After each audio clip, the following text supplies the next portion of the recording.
Hello दोस्तों, नमस्कार। मैं एक झूमर गीत सुना रही हूँ। अच्छा लगे तो कमेंट करिएगा, बताइए कैसा लगा। नमस्कार।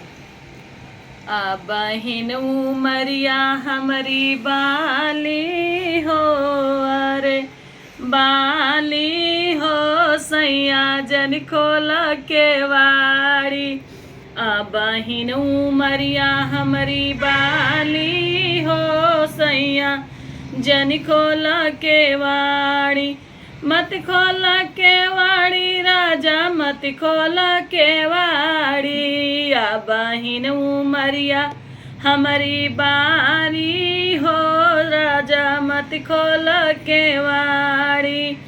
हमारी उमरिया राजा मिर्चा के बतियावा, हमारी उमरिया राजा मिर्चा के बतियावा।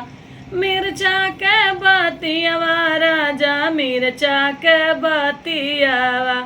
अरे काटत बड़ा तीत लागी हो, राजा मत खोल के वाड़ी। काटत के बड़ा तीत लागी हो, राजा जन खोल के वाड़ी।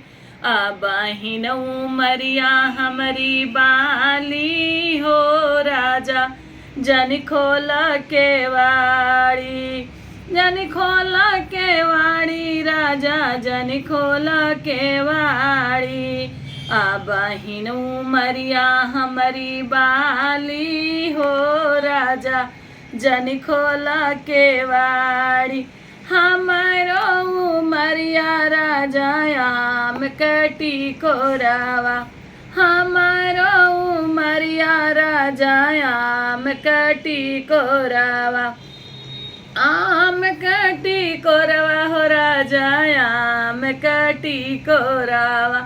तुरत खट्टा बड़ा लागी हो, राजा जन खोल के वाड़ी। तुरत के खट्टा बड़ा लागी हो, राजा जन खोल के वाड़ी। आ बहिन उमरिया हमारी बाली हो, राजा मत खोल के वाड़ी। हमारी उमरिया राजा फूलों से कोमल, हमारी उमरिया राजा फूलों से कोमल।